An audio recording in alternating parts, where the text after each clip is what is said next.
Hello everyone, welcome to my channel Bipasha daily blog. তোমরা সবাই কেমন আছো?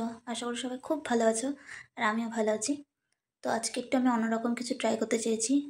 সবাই সকালেরটা দেয়, আজকে আমি সন্ধ্যাবেলার ব্লগটা তোমাদের সাথে শেয়ার করলাম, যে আমি সন্ধ্যা থেকে রাত অবধি কী করলাম সেটাই আর কি।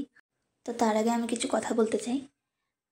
আমার পুরনো কিছু পোস্টে 2-3 জন আমাকে একটু কমেন্ট করেছে আমার অ্যাটিটিউড নিয়ে, বা আমার আরও এরকম কিছু নিয়ে একটু কথা বলেছে। তাদেরকে আমি একটা কথাই বলবো, তোমাদের ভালো না লাগলে তোমরা ভিডিও দেখো না। তো এমন কিছুও বলো না যে যেই ব্যক্তিটা সেটা ছেড়েছে বা কিছু, তার খারাপ লাগে না, আবার সেটা তোমরা আবার ডিলেটও করে দিচ্ছ। জানি না কেন করছো বা কাদের কথাই করছো, হয়তো আমি একটু হলেও বুঝতে পারছি। তো আমি একটা কথাই বলবো, প্লিজ তোমাদের ভালো না লাগলে তোমরা স্কিপ করে যেতে পারো। তাই বলে কাউকে তো এরকম বিরক্ত করাটা ঠিক না, না? যাই হোক, বাদ দিই সেসব কথা। তো যেটা বলছিলাম, তো সকালবেলা আমি আজকে এই ছোলা আর বাদামগুলো খাওয়া ভেবেছি। তারপর বিট্টু খানিকটা খেয়ে চলে যায়। তারপরে আমারটা আমি না খেয়ে সেটাকে সন্ধেবেলা মাখা হালকা ভেজে নিয়ে তারপরে মাখা করেছিলাম। তো সেই মাখাটাই খাচ্ছিলাম। খেতে বেশ দারুণই লাগছিল। আর এটা খেতে খেতেই আমি ভেবে নিয়েছিলাম যে পরের দিন সন্ধ্যাবেলায় কী খাবো। তো সেটাই আর কি মনে করে একটু হাসিও পেয়েছিল সেই সময়। তো যাই হোক, খেয়ে দিয়ে মনে হলো না একটু ঘরটা গুছাই। তার মধ্যে সোনা উঠে গেছিলো, উঠে গিয়ে ওর সাথে খেলছিলাম। আর এই খেলনাটা যেটা দেখছো ঝুলানো আছে, এটা ওর সব থেকে পছন্দের খেলনা। ও সবসময় এটার দিক তাকিয়ে কথা বলার চেষ্টা করে। আর এখন নতুন একটা শব্দ শিখেছে, গু গু করে একটা এরকম আওয়াজ করে মুখ থেকে। তো এইটাই সারাদিন ওরকম বলতে থাকে আর খেলনাটাকে দেখতে থাকে।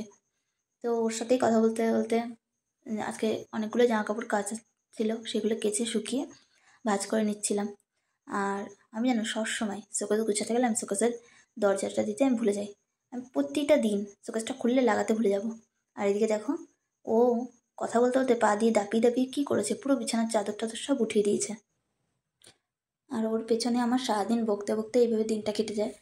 তো প্রচুর বকতে হয় ওর সাথে, সারাদিন নন স্টপ বক বক করে যেতে হয়। ও বলুক আর না বলুক আমাকে বকতেই হবে ওর সাথে সারাদিন। আর খেলতে হবে, প্রচুর পরিমাণে খেলতে হবে। তারপর আমি এখানে এই তাকটা গোছাচ্ছিলাম। তো এটা শুধুমাত্র ওর জন্যই এই তাকটা, কিন্তু তার মধ্যেও আমার আলতার প্যাকেটটা রাখা ছিল। তারপর আলতা প্যাকেটটা দেখে ভেবো না ওতে আলতা আছে, ওতে আলতা ছিল না, ওতে তুলো রাখা ছিল। আর ওর যে তেলের বোতলটা, ওরটা আমি বাড়িতেই বানাই কিছু কিছু জিনিস দিয়ে, পরে দেখতে পাবে। তো ওই তেলটা শেষ হয়ে গেছে। তারপরে ছিল ওর সব মুখে মাখা ক্রিম, হেন তেন এইসব জিনিসগুলো। তারপর জামা কাপড়, প্যান্ট জামা নর্মালি যেগুলো আর কি থাকে। শুধু শেষে আমি আমার কয়েকটা জিনিস রেখেছিলাম, তো আমার দিদি দেখলে খুব বকবে ওই জিনিসগুলো দেখলে। তো দেখো, আমি আমার ছেলের সাথে বকবক করতে করতে তোমাদের সাথে বকবক করতে আমার সম্পূর্ণ ঘরের কাজটা আমি কমপ্লিট করে নিয়েছি। আর তারপরে এই পার্সেলগুলো আজকে এসেছিলো, মনার প্যাম্পাস ছিল ওতে আর কি। তো এই 3টে আমি নিয়েছিলাম। তো তারপর দেখো, পাশ ফিরে দেখছি কি করছিল।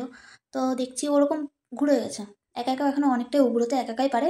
আর এখানে ছিল মনার তেল বানানোর জন্য কড়াইয়ের ডাল, জায়ফল আর কাঁচা হলুদ, এগুলো দিয়ে ওর মনার তেলটা আমি বানাই। আর আমি একটা নতুন পেজ খুলেছি, পেজের নাম হলো বিপাশা অফিসিয়াল।